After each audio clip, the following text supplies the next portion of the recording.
the process of software development becomes faster and end users, the customers, may get best product in very less amount of time.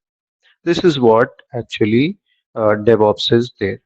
Now, as in our curriculum, we are going to learn AWS DevOps. So, first step before even we start DevOps, we need to start with AWS because whole our infrastructure, whole our operations are going to be performed on AWS only. So first step in this particular course will be starting with AWS.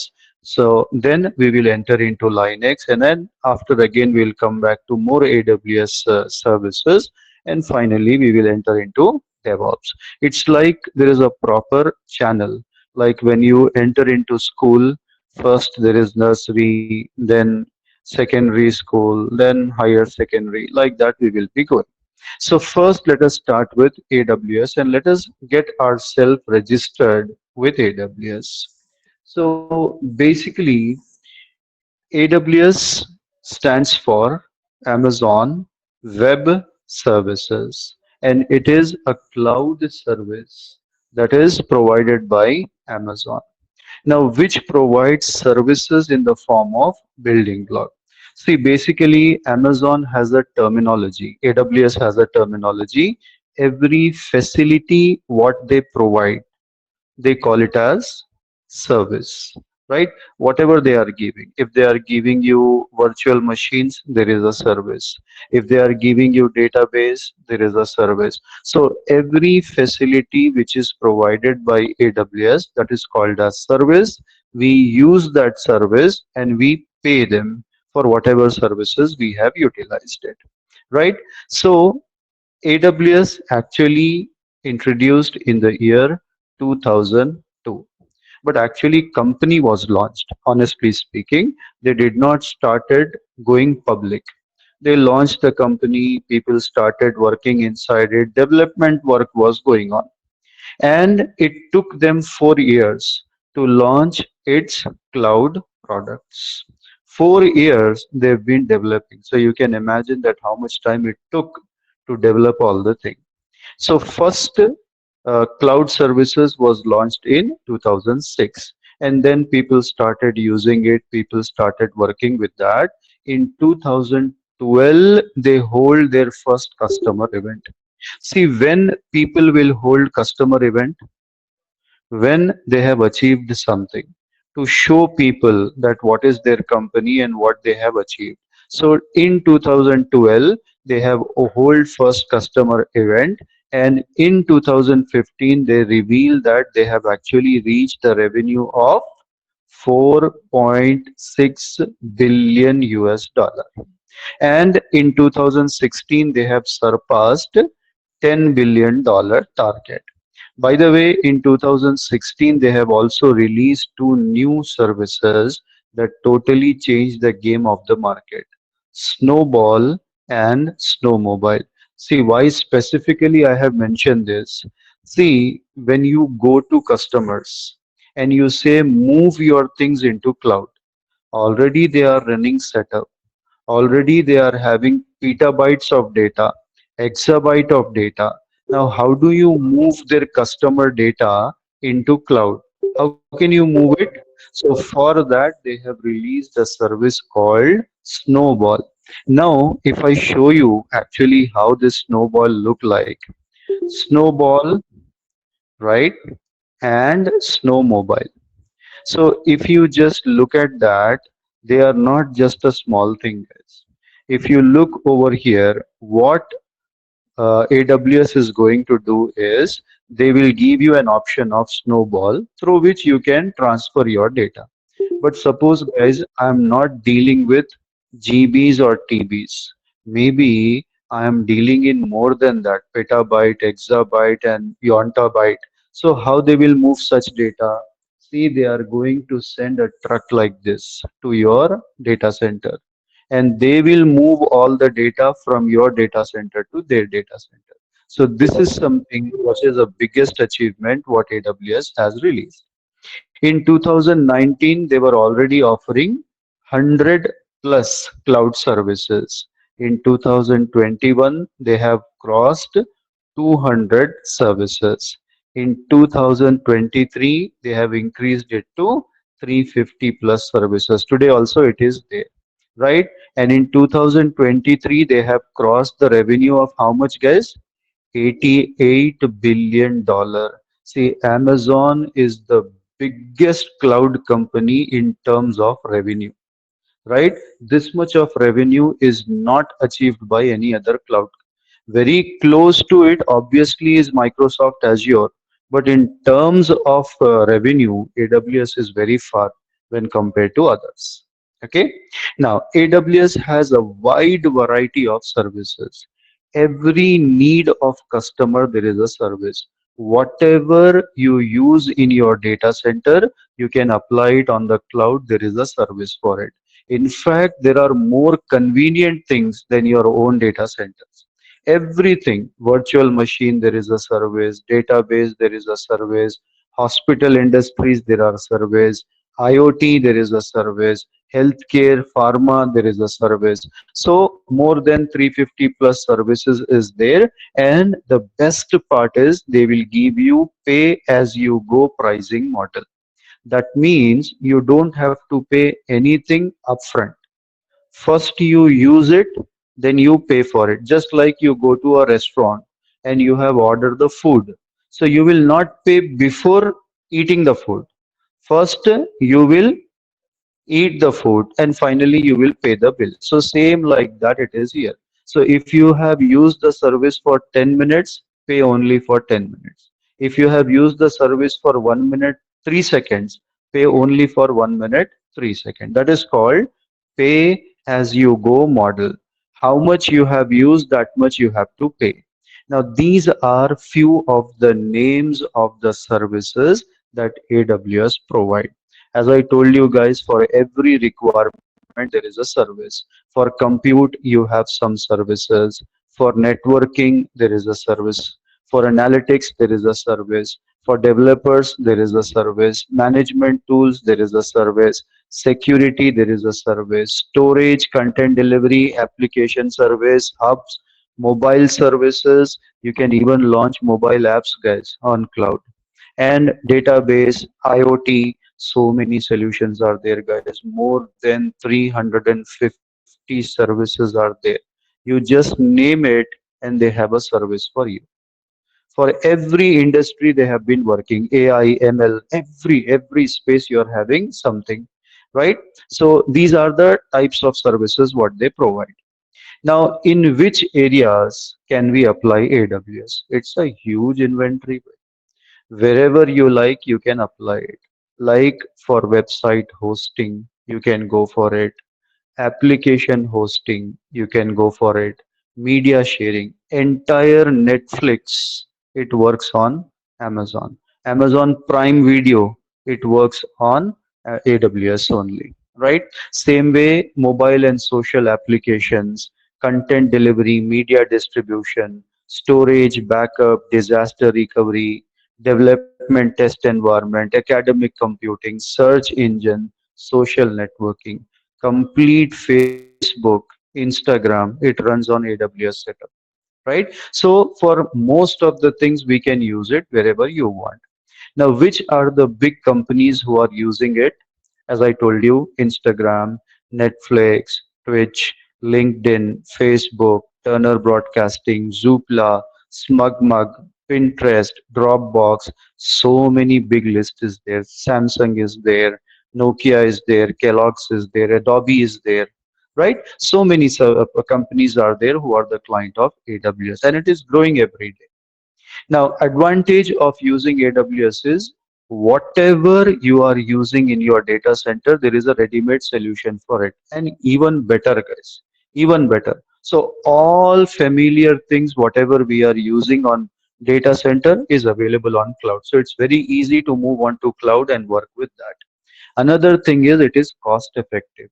All the services are very cheap. Actually, cheap word is not good to use here. It is very economical, right? So there are no heavy payments that are available. Very less pricing is there. you will have to require very less money to spend over here. Fast deployments are there and very quick will be working of the things. Now there are little disadvantage also. See, when there are advantage, there are disadvantage also. There are benefits, so there are limitations also. What is the disadvantage? Not a big disadvantage. One thing is, see, cloud always work on internet connectivity. If you have internet connections, you can work with that properly. If there is no proper internet connections, you will not be able to access. In today's time, I don't think internet is a big issue for us. With mobile phone, you are getting 5G and 5G plus something like that. Speed is okay. But if you go to outskirts of the what I can say cities where internet is not proper, there you might face issue. Another thing, specifically AWS, what we will have disadvantage is if you want immediate support from Amazon, you have to pay extra money for it. When you create an account, they will give you free support. Now, free support is only limited for short period of things only. They are not going to give you much intensive support. If you need quick support, if you need immediate support, then you have to pay extra money for support. At least $100 per month you have to pay only for support if you want quick fire support. Anyway, apart from this, it is going to be proper only. Now, one more big advantage of AWS, which they have introduced first, is the free tier account. See, when it comes to free tier account, they give you 12 months free tier account to use. Now, I don't think, guys, 12 months is not more than sufficient. Absolutely, it is more than sufficient to learn at least. For any company who wants to move into cloud, for any learner like you and me who's learning this AWS, 12 months is more than enough. So 12 months will give you almost all services that you can use and you can do all your practice. But there is a limit. See, free tier does not means that you cannot use whatever you want. There is certain limit that you should not cross.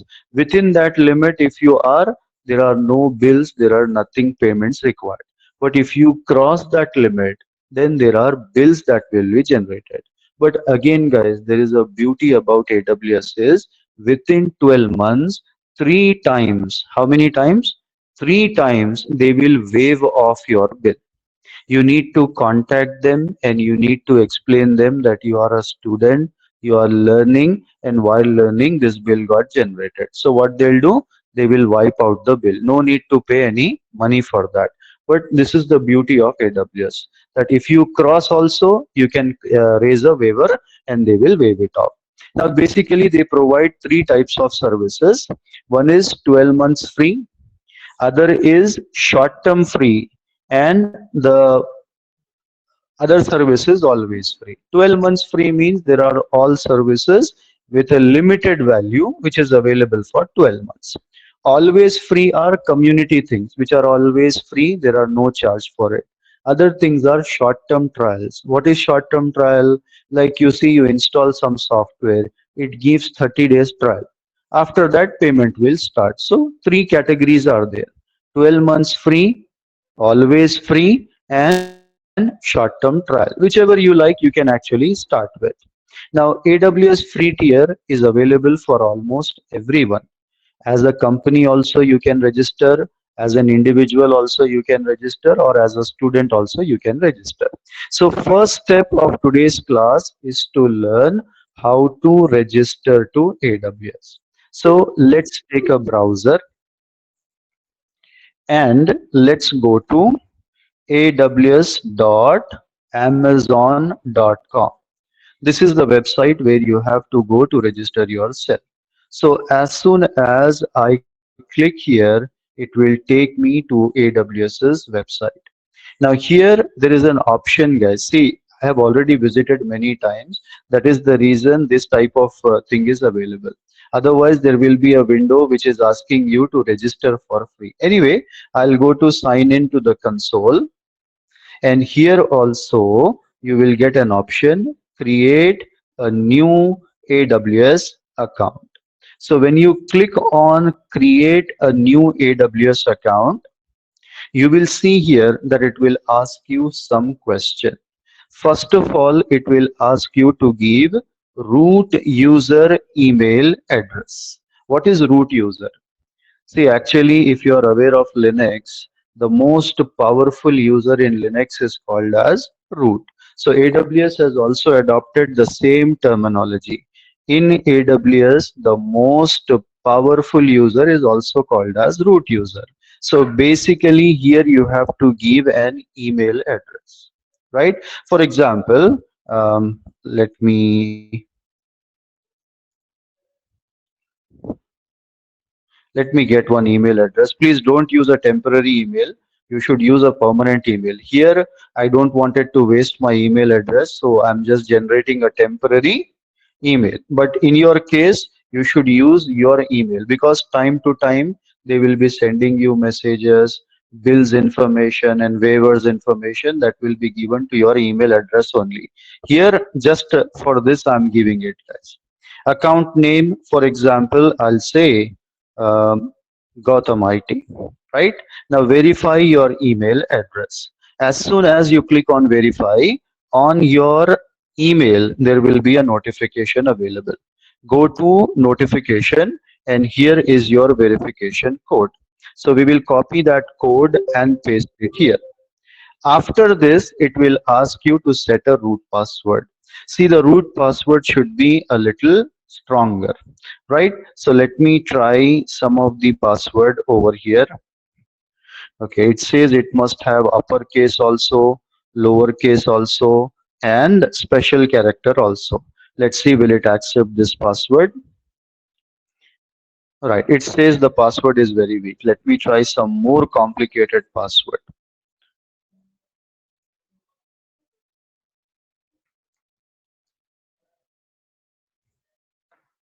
Hopefully this will work. Okay, now next thing it is asking you that is this account you are creating for business purpose or personal purpose? In our case, it is being used for personal purpose. I have given, and then you have to give the full name and mobile number. Even mobile number has to be verified, guys. They will send you a code on your mobile number. So maybe here I'm going to select India and give some mobile number whatever you are using over here.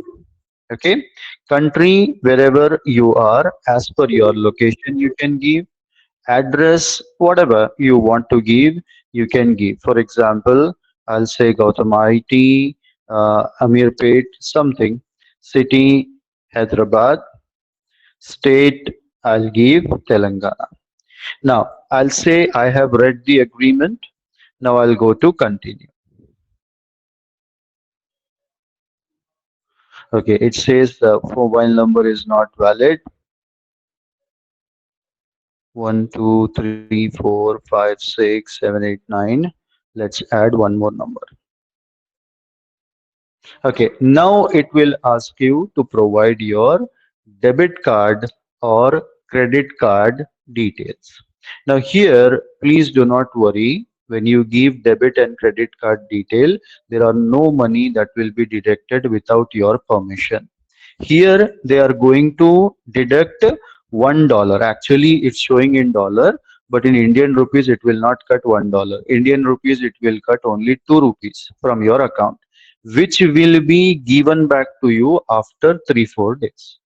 Just they are verifying that you have sources to pay the bills.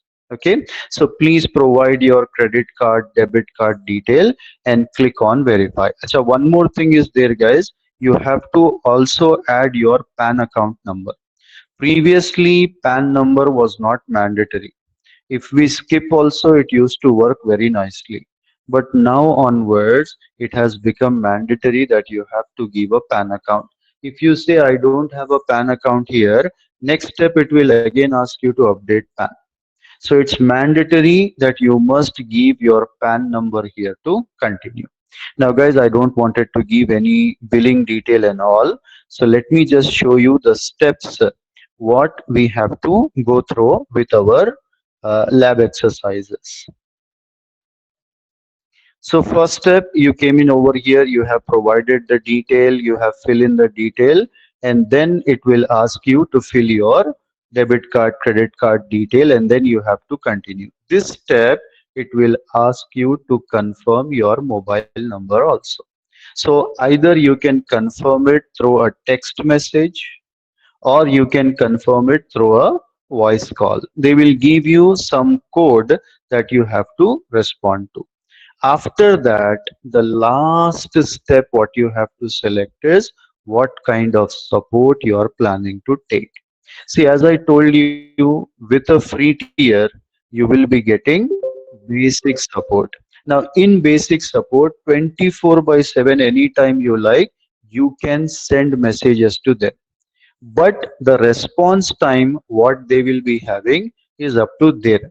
They can respond within 1 hour, or they can respond in 24 hours also, or 48 hours also. There is no guarantee in response time. If they are free, there are no workload, they will respond. If there are workloads, till 2 days also you may not get any reply from them. That is the disadvantage of AWS free account.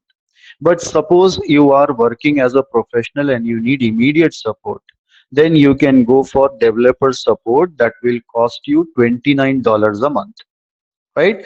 But here also the response time is 12 hours, and you can only communicate with them through emails. No chatting, no call will be entertained, right? Immediate, they will not respond. Through email, they will respond to you for within 12 hours. But suppose we are running a big business and we cannot wait that long. So in that case, you can go for business support. This will cost you $100 a month, right? But here the response time will be within 1 hour. Maximum time, it's not minimum time, it's maximum time. Maximum within 1 hour they have to respond you at any cost. And 24/7 you can communicate with them through email, phone, and chat. So as far as companies are recommend, they will definitely go for business plan. As far as we are concerned, we will continue with basic free support. Now, as soon as you click on complete setup, it is going to complete the setup, and then you can actually log in into your account. But guys, to prepare your account, to make your account completely ready, it will take at least 7 to 8 hours. Then only all services will be available and you can start working. Account will be created. To completely activate your account, it may take 4 to 8 hours, guys. So today, if you register yourself, maybe you will not be able to completely access it. Wait for one day. Tomorrow onwards, when we start working, it will be ready. Now, how I can log in into my account and work? Basically, you can go to aws.amazon.com, and here we will get the sign in to the console.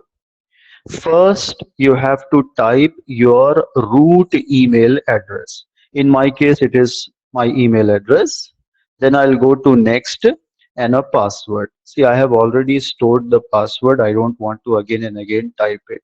In your case, you can also save if you want, or you can type every time. The moment you click on sign in, it will take you into AWS portal. This is how your AWS portal look like, and here are all the services that you can use.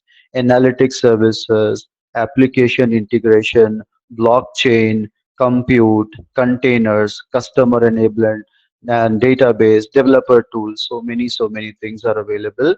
Every day, new things they will be bringing.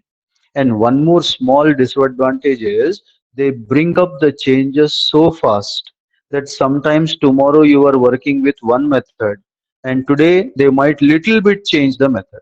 So again, you have to update yourself with that also. But it's not a problem. As you are using it regularly, you will be able to understand that very easily and very nicely.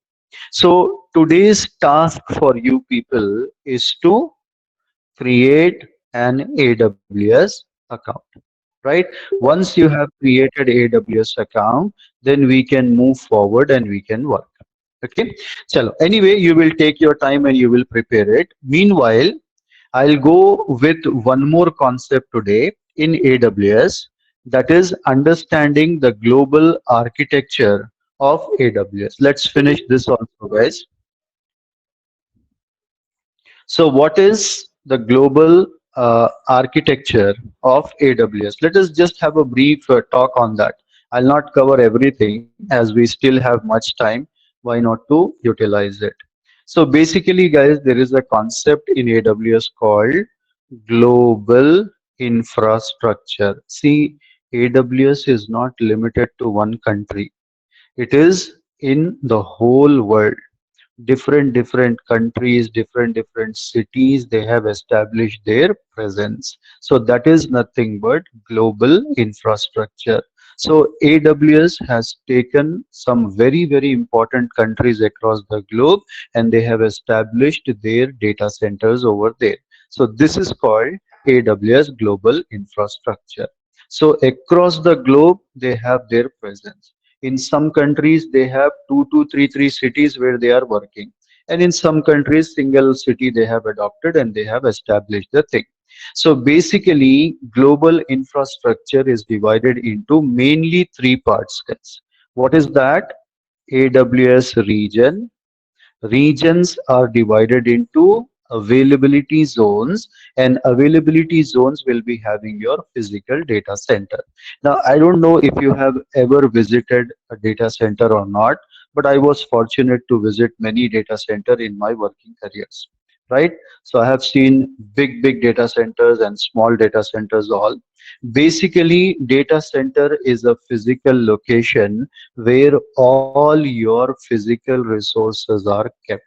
Something like that, where you can see you are having racks. These are called racks. In these racks, you will be seeing all your physical machines, your network devices, and all the required things will be kept over there. So data center is a physical location where all your computing resources are maintained, right? So these are data centers. So data centers are kept by AWS at different locations. Now, if you want to see what are the current situation, you can visit to infrastructure.aws. This will tell you that how many regions are there and how many availability zones are there and all. First of all, let me explain you what exactly region is. See, what AWS has done, they have selected or identified important cities of the world. For example, in India, they have identified, for example, Hyderabad, right? So Hyderabad will be called as one region, right? Basically, region is one geographical region where they have established data center. Now, in Hyderabad region, their plan is to put data center. Now, guys, suppose they have selected, for example, Amirpet as one location where they want to put their data center. Now, in Amirpet, if they keep all their computers, their data centers, they have kept in Amirpet only. God forbid, tomorrow, if there is a flood or earthquake and Amirpet is completely collapsed, God forbid. So, what will happen? No computing resources will be available, no availability of service, and nothing. So, not to have this thing, guys, what they have done, they have divided the region into something called availability zone. In short, I will call it AZ. Availability zone is nothing but group of data center. Few data centers here, few data center here, few data center other.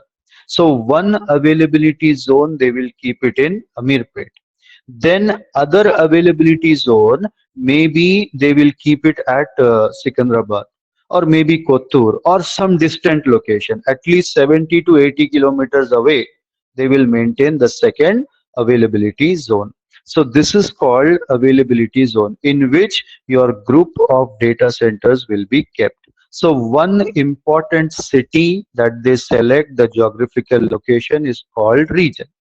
In the region, two different places, three different places, four different places, they will keep their group of data center. Few data centers in Amirpet, few data centers in Gachibowli, few data centers in Kottur, few data centers in Secunderabad. Why? So that if one area is down due to any reason, the other area should be providing me services, access, and everything.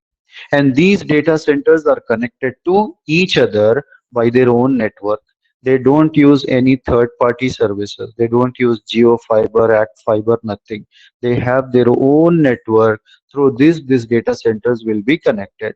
So whatever you are doing, your data, your services will be shared across multiple availability zone.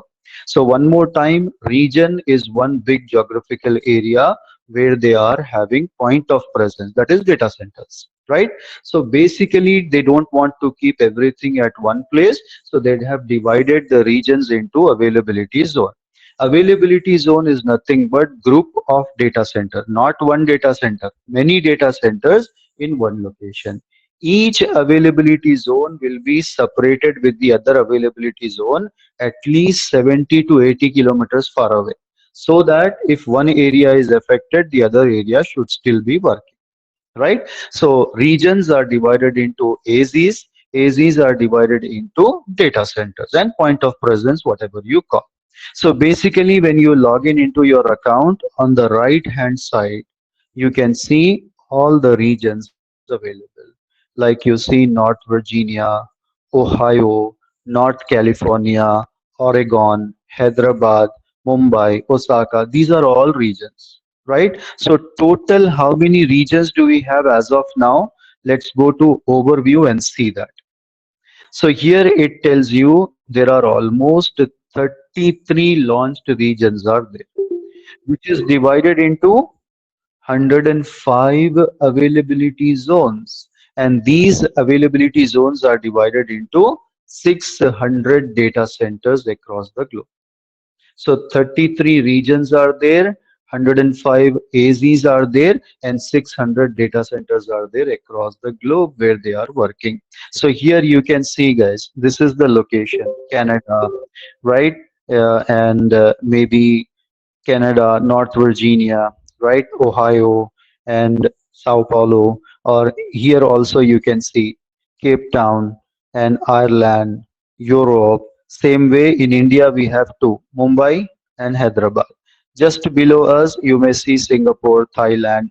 Red fellows are coming soon. That means under development. Green fellows are already working regions. So these are the regions which are already in use, which are working. Red fellows are coming soon. Very soon you will see that they will also be launched. In Australia, we have Sydney, Melbourne, and in Auckland also we are going to come. So this is how they have kept. And can I tell you one thing, guys? All their data centers are connected with each other. All data centers. I'm not talking about within the same city.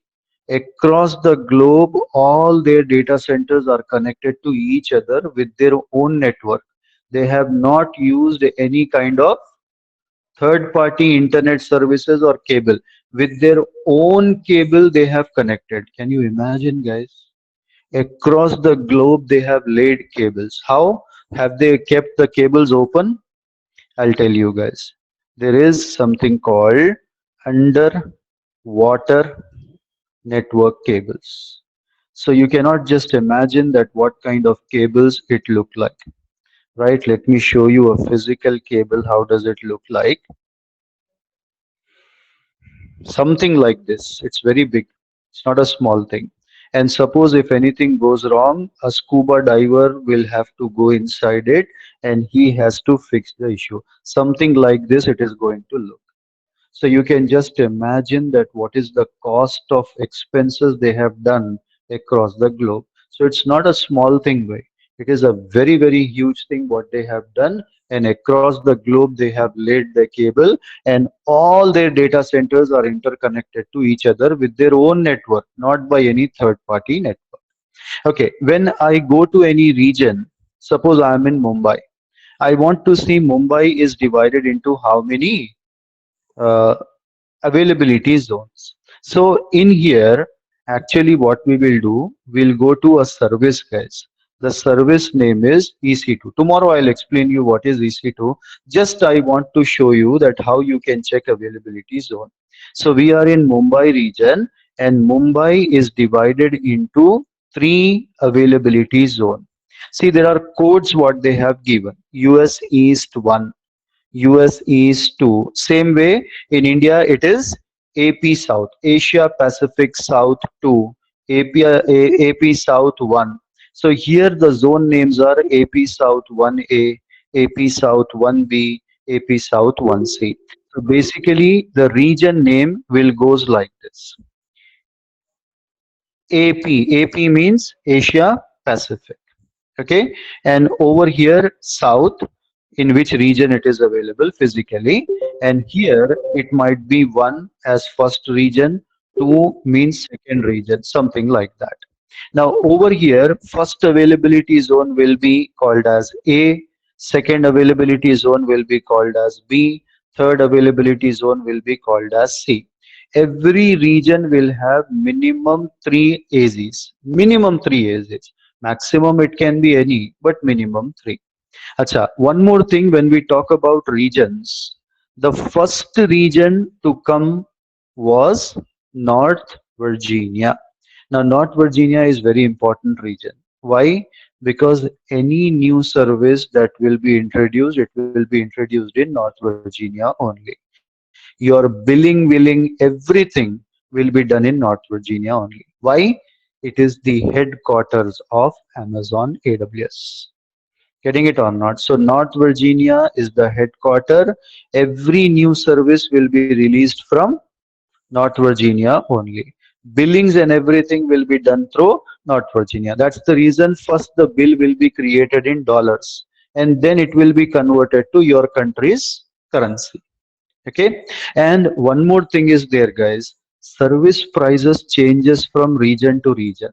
The most cheapest region is North Virginia. Their services are very cheap, and the most expensive will be India, Singapore, Sydney. So these areas are expensive. North Virginia is the cheapest. So if you want to work in North Virginia, click here, and you are in North Virginia data centers.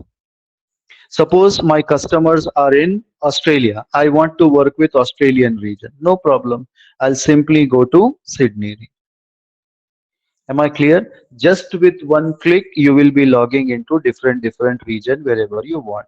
Basically, we will select the region based on our customer base. Where is my company and where are my customer? Based on that, you have to select the region. But as we are learners, student, it doesn't matter. Wherever you like, you can work. Most probably, you can work in the cheap region as you want to work, or you can work with the closest region to your location. Like we are in Hyderabad. Closest to me is Hyderabad only. So I will get faster performances. But in real time, when you are working, you have to choose the region based on your company's location and your customer base. Because we want to provide facilities to customer. So we have to put it in the customer's location only. So if I go to different location, different availability zones are there. If I take you to North Virginia, see here how many zones you will find. North Virginia, they will always give first preference and more things will be available. Now, suppose some regions are not available. How do I see which regions are disabled and which regions are enabled? If you go to this list, you will see there are some regions which are disabled. Maybe I have my client in South Africa and he want I have to work with South Africa, Cape Town, but it is disabled. How can I enable it? To enable it, basically, right? Basically, what I'll do over here is I will go to region and over here I'll go to manage regions. So in manage regions, you will see that there will be regions which are disabled. So you can just select it and say enable. But again, guys, the region which is enable, here's this. So the region which is enable, it is going to take at least 2 to 4 hours to activate it. Okay, so this is the way how we can go for enabling the region and working with that, guys. So this is something what I just wanted you to explore today. So first you have to register yourself to AWS. Once the account is created, the next step is to explore the regions and availability zones, what they are maintaining, and you can shift the region. Any region which is disabled, you can enable. For new accounts, you may also find that Hyderabad region might be disabled. So if you want, you can select in Hyderabad region and you can enable. Mumbai is the oldest region that will be available by default. But if you want to work with Hyderabad region that is nearest to our location, faster performances we will be getting, you can go for it. Hyderabad region was launched just 2 years back, right? 2021, 20 late 21 early, it was released. Okay, so this is the way how we actually work with the concept of AWS. So today we have just explored ourselves what is AWS and how to register and what are the important global infrastructure regions, AZs and data centers. Okay, now that is it from my side for today, guys. Tomorrow we will start working with AWS. We will launch EC2 instances and we will see how to work with Linux after that. Anybody is having any questions or any doubts so far to today's class?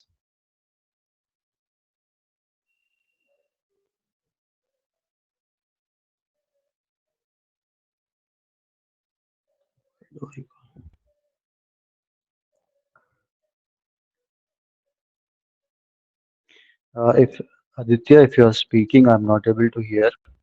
Yes, Amar, you can speak. Yeah, hello. Am I audible? Yes, you are audible, Amar. Hello? Yes, yes, Hello? yes, Okay, okay. yes. So I can hear. just I wanted to know after completing the course and all that, post that also will be getting the lab support from your side. Certificate you are asking?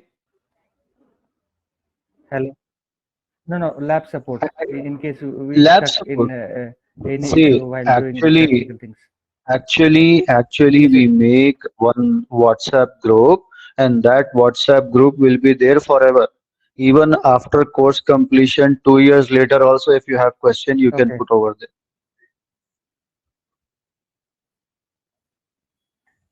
okay, okay, okay. Got it. 24 by 7, anytime you have a problem, you can put a message in WhatsApp group. I'll also be there in that group. Okay, okay, fine. I got it. Right.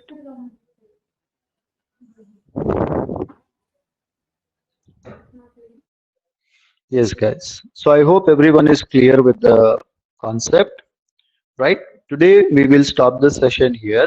Tomorrow we will start working with AWS component and then we will start with our Linux journey, guys. So first step, we have to create an account in AWS.